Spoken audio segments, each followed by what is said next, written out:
오늘 우리에게 주시는 하나님의 말씀 레위기 23장 15절과 16절 함께 봉독합니다. 안식일 이튿날 곧 너희가 요제로 곡식단을 가져온 날부터 세어서 7 안식일의 수요를 채우고 7 안식일 이튿날까지 합하여 50일을 계수하여 새 소제를 여호와께 드리되. 아멘. 오늘은 맥주감사 주일이잖아요. 그래서 우리가 맥주감사절에 대해서 우리가 좀 확실히 알기로 원합니다. 그래서 맥주감사절의 그 날짜 그리고 그 의미에 대해서 우리가 분명히 알고 하나님께서 우리에게 주시는 말씀의 은혜를 나누기를 원합니다. 이스라엘 백성들이 의무적으로 반드시 지켜야 할 절기가 셋이 있어요. 3가지 절기가 있습니다. 첫째로 유월절, 두 번째로 맥추절, 세 번째로 장막절. 이 3가지 절기는 하나님의 그 성전에 올라와서 특별히 성인 남자들은 하나님 앞에 감사로 제사를 드려야만 했습니다. 그런데 이 3가지 절기는요, 이스라엘의 구원과 추수와 밀접한 연관이 있습니다. 무엇과 무엇? 이스라엘의 구원과 추수. 먼저 유월절을 보겠습니다. 유월절 그 레위기서 23장 5절에 보면 첫째 달 열 나흘날 저녁은 여호와의 유월절이요. 여기서 첫째 달 1월이라는 뜻인데요, 이때 1월은 유대력을 말하는 거예요. 유대인들이 쓰는 달력, 우리도 옛날 음력 쓰고 막 그랬잖아요. 그래서 유대인들이 쓰는 달력으로 1월을 말하는 거예요. 지금 태양력으로 하면은 3월과 4월경에 해당합니다. 자, 1월 4일 저녁이 유월절이다.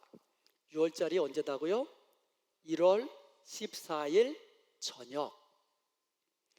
그리고 레위기서 23장 6절에 보면 이달이면 몇 월을 말하는 거예요? 1월. 1월달 15날은 여호와의 무교절이니. 자, 1월 14일 저녁은 뭐라 그랬어요? 유월절. 그럼 1월 15일 그 다음 날 1월 15일은 무교절인데, 이 무교절은 일주일 동안 지키는 거예요. 무교절이라는 거는 누룩을 넣지 않는 이 누룩을 넣지 않는 떡을 무교병이라고 하거든요. 그래서 무교병을 먹는 절기, 그게 일주일 동안 지켜지는 거예요. 우리가 성경을 읽다 보면 유월절과 무교절 날짜에 대해 혼동하기 쉽습니다.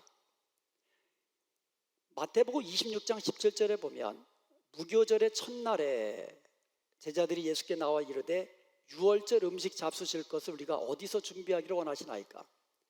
무교절의 첫날이 나옵니다. 자, 무교절의 첫날이 며칠이에요? 1월 15일. 유월절 음식 먹는 날, 유월절은 1월 14일 저녁이라고 그랬어요. 그런데 성경에서 보면은요, 유월절 음식 먹는 날을 무교절 첫날이라고 이야기하고 있어요. 왜 이런 이 혼동스러운 일이 발생할까요?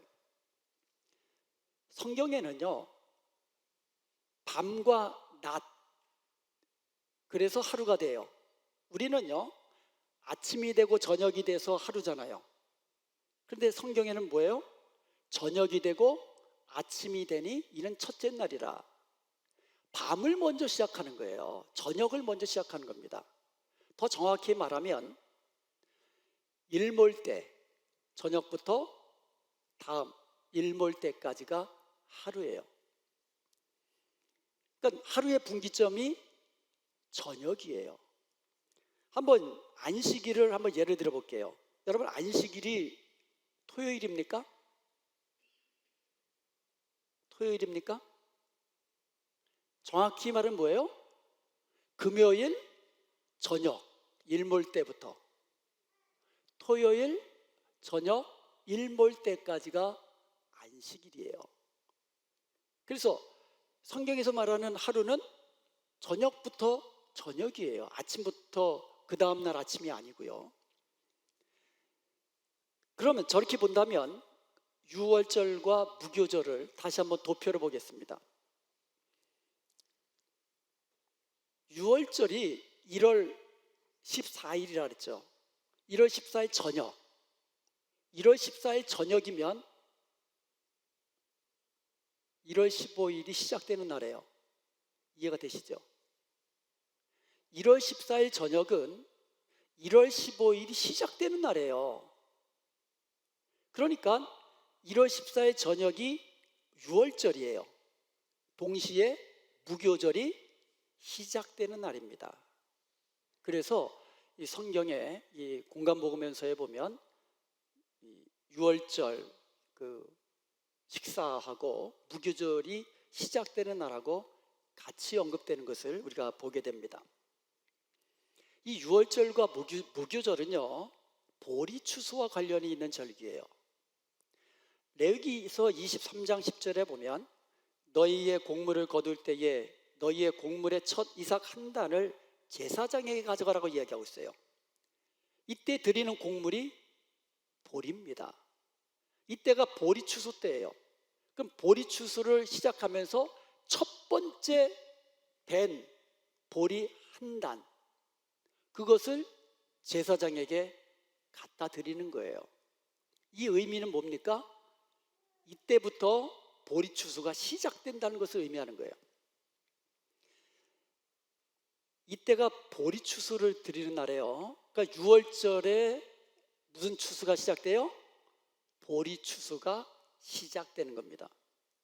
그러면 11절에 보면은요, 제사장은 그 보리, 첫 번째 그 보리를, 보리를 묶은 그 한 단을 하나님 앞에 요제로 드리는 거예요. 요제는 하나님 앞에 이렇게 흔들어서 드리는 거예요. 자, 그러면 여호와 앞에 요제로 흔들어서 드리는 그 날이 언제입니까? 쭉 나오잖아요. 레위기 23년 11절. 안식일 이튿날에 흔들 것이다. 안식일 다음 날, 오늘날로 하면 그날이 주일이죠. 일요일이에요. 자, 다시 한번 설명해 드릴게요. 1월 14일 저녁은 유월절이에요. 이 날이 목요일이 될지 금요일이 될지 뭐 월요일이 될지 아무도 몰라요. 매해 바뀌잖아요. 1월 14일 저녁은 유월절이에요. 그날부터 무교절이 시작되는데 일주일 동안 시작돼요. 1월 15일부터 일주일 동안. 그럼 일주일 안에 안식일이 낄까요, 안 낄까요? 반드시 안식일이 끼죠. 그 안식일 다음 날이 하나님 앞에 요제로 드리는 날이에요. 그 날을 초실절이라고 부릅니다. 이거 정확하게 아셔야 돼요. 유월절과 무교절과 초실절, 이게 다 이어져 있잖아요. 자, 그러면 정리해 보겠습니다. 유월절에 보리 첫 이삭 한 단을 제사장에 갖다 드리면 제사장은 그 단을 언제? 안식일 다음 날에 요제로 하나님 앞에 흔들어서 드리는 겁니다. 자, 그러면 이번에는 맥추절에 대해서 한번 살펴보겠습니다. 맥추절은 다른 말로 77절 또는 오순절이라고 부릅니다. 레위기서 23장 15절에 보면 안식일 이튿날, 이 날을 무슨 날이라고 그러죠? 초실절이라고 불렀죠. 안식일 다음 날 초실절이에요. 이때부터 카운트라는 거예요. 7 안식일의 수요를 채우고 7 안식일, 한 주가 7일이잖아요. 그래서 77절이라고 부르는 거예요.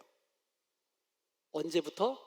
초실절부터 카운트해서 7 안식일을 채우면, 그래서 맥추절이 그날이에요. 그런데 날짜로 계산하잖아요.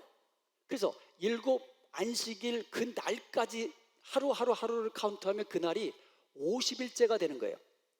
그래서 레위기서 23장 16절에 보면 일곱 안식일 이튿날까지 합하여 50일을 계수하여 새 소재를 여호와께 드리되, 그래서 오순절이라고 부르기도 하는 겁니다.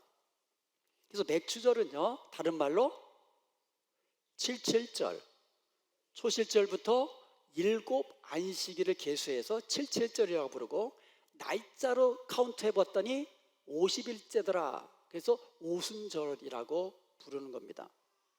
이때는요, 보리 추수를 마치고 밀 추수가 시작되는 때예요.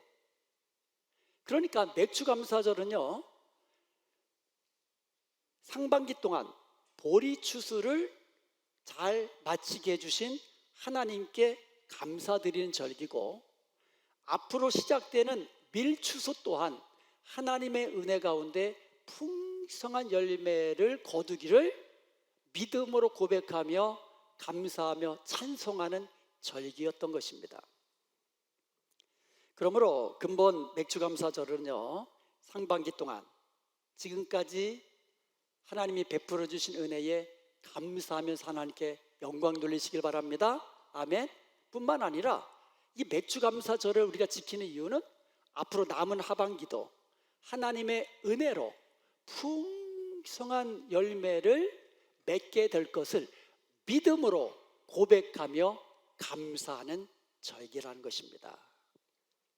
자, 이번에는 장막절에 대해서 살펴보겠습니다. 장막절은 다른 말로 초막절, 수장절이라고 부릅니다. 레위기 23장 34절에 보면 일곱째 달 엿닷새 날은 초막절이니, 자, 여기서 말하는 일곱째 달은 7월이죠. 이거는 유대력으로 7월이라는 뜻이에요. 7월 며칠? 15일은 초막절이니, 이날도 여호와를 위하여 이레 동안, 일주일 동안 지킬 것이니라, 이렇게 되어 있어요. 그러니까 이 초막절은요, 가을 추수를 마치고, 그리고 이때는요, 이 포도와 같은 과일들을 다 추수하고 나서, 다 따고 나서 이 창고에 드리고, 그리고 나서 한 해 동안 베풀어 주신 하나님의 은혜에 감사하는 절기가 바로 장막절 또는 초막절입니다. 이처럼 지금까지 이스라엘의 3대 절기에 대해 살펴봤습니다. 자, 첫 번째로 유월절, 두 번째로 맥추절, 세 번째로 장막절. 이 세 절기는 이스라엘의 추수와 관련이 있었다고 그랬어요. 그런데 하나님께서 이 세 가지 절기를 반드시 지키라고 하신 중요한 이유가 또 있습니다. 그것은 바로 이 세 가지 절기들이 하나님의 구원 계획을 미리 보여주고 있는 절기였다라는 거예요. 하나님이 구원 계획을 쫙 보여주시는데 절기를 통해서 보여주신 거예요. 먼저 유월절을 보겠습니다. 유월절은요, 이스라엘 백성들이 애굽에서 해방된 날을 기념하기 위해서 지키는 절기예요. 애굽에서 종노릇하던 이스라엘 백성들이 1월 14일 밤에, 그러니까 그 전이죠. 그러니까 1월 14일 한 오후 3시에서 5시 사이에 유월절 어린 양을 잡습니다. 그리고 나서 그 밤에 그 피를 자기 집 임방과 좌우 설주에다가 발랐어요. 이게 문이 있으면 그 문짝이라고 하나요? 그 좌우를 설주라고 그러고 위에를 상인방, 밑에를 하인방이라고 그러거든요. 그 하인방은 우리가 말하는 문턱이에요. 거기다가 바른 겁니다. 그 피를, 유월절 어린 양의 피를 받아다가 그 피로 거기다가 바른 거예요. 이스라엘 백성들은요, 그 밤에 그 고기, 그 잡은 어린 양의 고기를 불에다가 굽습니다. 그리고 무교병과 쓴 나물과 함께 먹습니다. 그리고 아침이 돼서 남은 것은 다 불에 태워버렸어요. 그런데요, 그 밤에 여호와의 죽음의 사자가 애굽 전체를 다니면서 짐승이든 사람이든 처음 난 것의 생명을 다 죽이셨어요. 그런데요, 그 피를 볼 때에, 그 문에 발라 있는 그 어린 양의 피를 볼 때마다 그 집은 넘어갔습니다. 넘어가다, 패스오버. 그래서 유월절이라고 부르는 겁니다.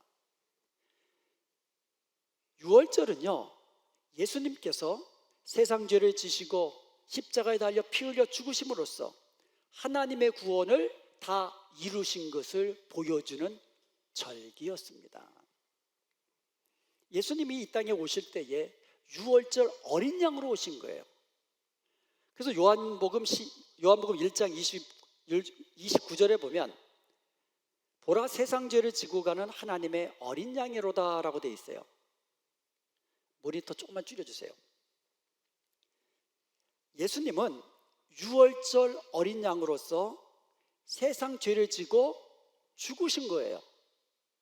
그래서 하나님이 우리를 볼 때에 우리가 예수님을 믿으면 예수님의 십자가 보혈이 우리 안에 있게 되는 거예요.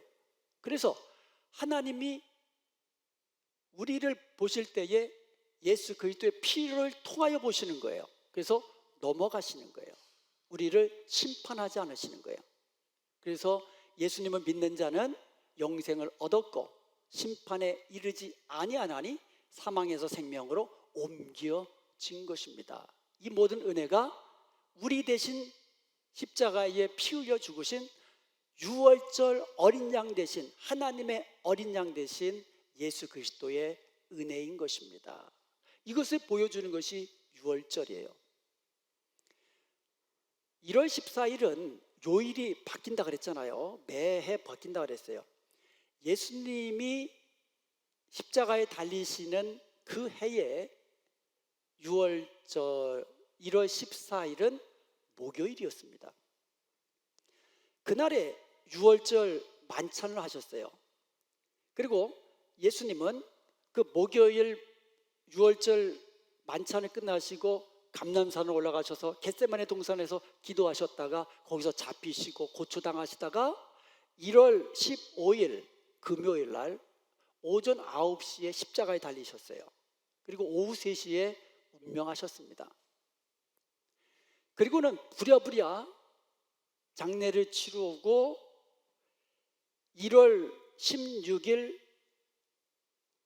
토요일 저녁까지 안식일 동안 무덤에 머무르고 계신 거예요. 그리고 1월 17일 안식 후 첫날 새벽에, 안식 후 첫날, 이날이 무슨 날이라고요? 초실절.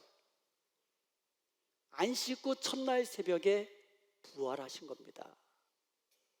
그러니까 유월절이 어린 양으로 오신 예수 그리스도의 십자가의 죽으심을 보여주는 절기라면, 초실절은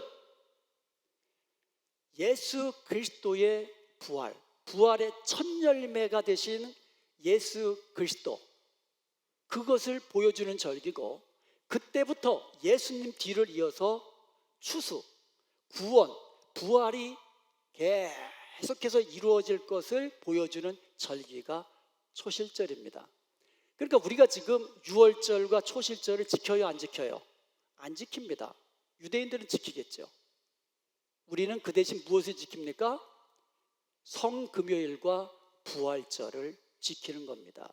그래서 여러분, 성금요일을 너무 쉽게 생각하면 안 돼요. 금요일이잖아요. 그 주일이 아니기 때문에 많이들 빠져요. 정말 중요한 절기. 유대인들은 유월절을 생명같이 지키잖아요. 그럼 우리는 우리 위하여 유월절 어린 양으로 오셔서 십자가에 피 흘려 죽으신 예수 그리스도의 그 죽으심을 기념하는 그날이 성금요일입니다. 어떤 날보다도 우리가 목숨 걸고 지켜야 하는 절기예요. 내년부터 꼭 목숨 걸고 지키세요. 주일보다도 어쩌면 더 지켜야 되는 절기, 얼마나 중요한 절기인지 몰라요. 그리고 따라오는 것이 부활절이잖아요. 부활절은 뭐 제가 말씀드리지 않아도 여러분 생명 걸고 지키는 거, 물론 다 주의를 생명 걸고 지켜야 되지만 이런 절기들은 특별히 더합니다. 자, 이번엔 장막절에 대해서 살펴보겠습니다. 장막절은요, 주님의 재림의 때에 심판을 보여주는 절기입니다. 장막절은요, 추수를 마치고 알곡들은 모아서 창고에 들이죠. 쭉정이들은 모아서 불태우잖아요. 마찬가지예요. 주님의 재림의 때에 예수님을 믿는 알곡들은 모아서 천국으로 드리고, 불신자들은 모아서 지옥불에 던지는 심판을 보여주는 절기가 장막절입니다. 자, 그렇다면 맥추절은 무엇을 보여주는 절기일까요? 맥추절은요, 오순절 성령 강림을 보여주는 절기입니다. 맥추절은요, 예수님이 부활하신 날부터 7 안식일을, 그러니까 77, 49, 77, 그래서 77절이거든요. 언제부터요? 예수님이 부활하신 날부터. 그 초실절이잖아요. 그리고 날수로 계산하면 50일째 되는 날, 그날도 또 역시 안식 후 첫날이 되는 거예요. 그날도 주일이 되는 거죠. 이 오순절에 성령이 임하셨습니다. 사도행전 2장 1절에 보면 오순절 날이 이미 이름에 그들이 다 같이 한 곳에 모였더니, 예수님이 승천하시고 나서 10일 동안 예수님의 그 제자들, 예수님을 따랐던 그런 여인들, 예수님의 또 특별히 가족들 다 같이 모여가지고 일심으로 뜨겁게 간절히 아버지께서 약속하신 것을 받기 위해서 예루살렘을 떠나지 않고 기도했습니다.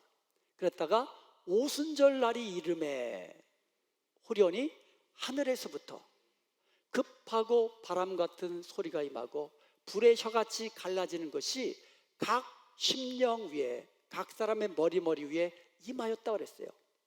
그러자 제자들은 성령으로 충만하여 그때부터 말하기를 시작한 거예요. 복음을 전하기 시작하는 겁니다. 그래서 오순절 성령 강림 때로부터 신약교회가 시작이 되었고, 복음이 성령의 충만함을 받은, 성령의 권능을 받은 사람들로 인하여 땅끝을 향하여 힘있게 전파되기 시작한 것입니다. 이렇게 맥추절, 즉 오순절은 성령께서 임하시는 그 절기를 미리 보여주시는 절기였던 것이에요. 사랑하는 여러분, 성령님은요, 아버지께서 약속하신 것입니다.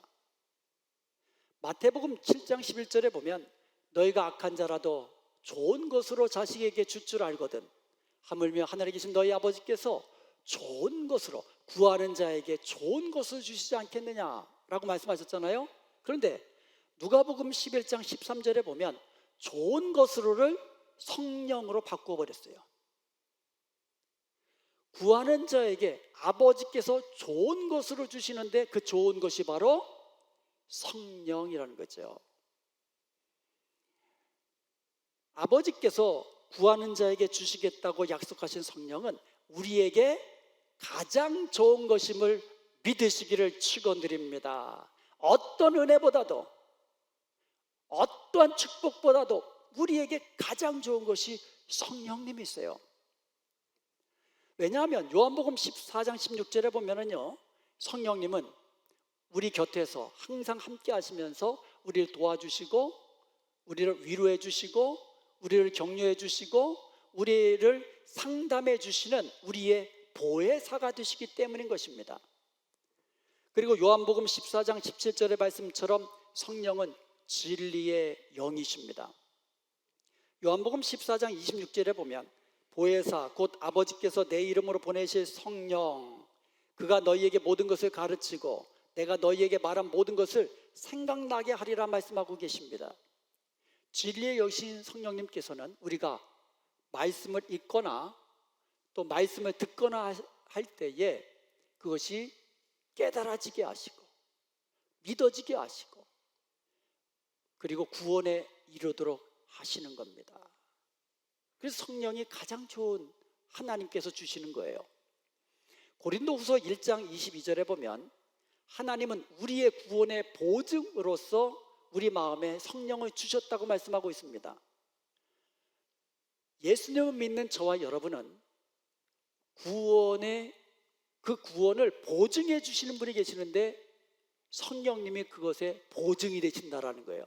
그러므로 우리의 구원은 확실한 것입니다. 아멘. 우리의 구원의 보증을 성령님이 서주신 거예요. 따지고 보면. 그러니까 우리의 구원은 변치 않는 겁니다. 확실한 겁니다.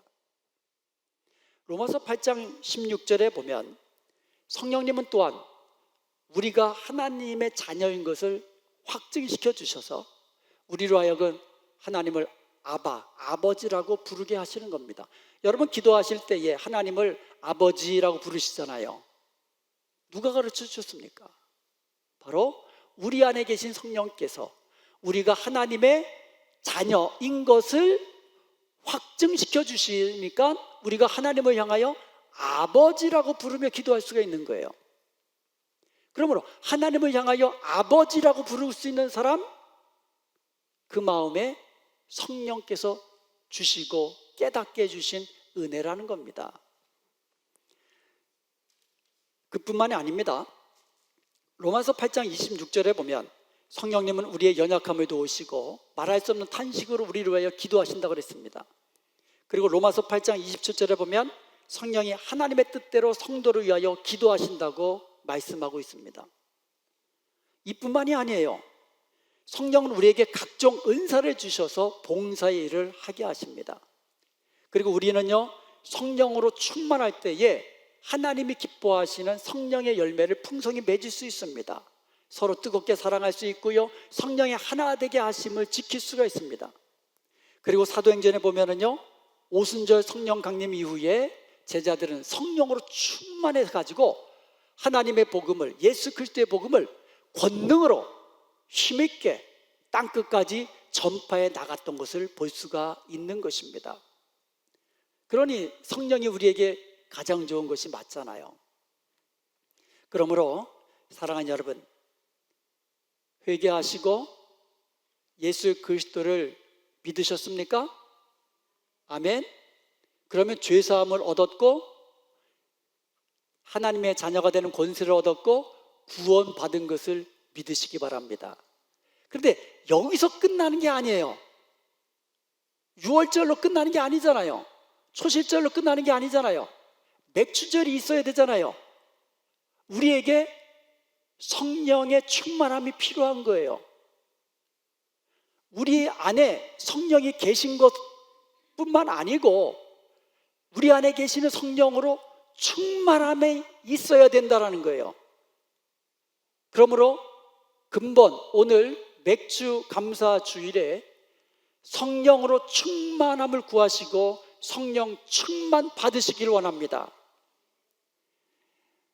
그리하여서 성령의 열매로, 풍성한 열매로 하나님께 영광 돌리고 성령께서 주시는 권능으로 주님 다시 오시는 그날까지 충성스러운 부활의 증인이 되는 복된 저와 여러분 되시기를 주님의 이름으로 축원드립니다.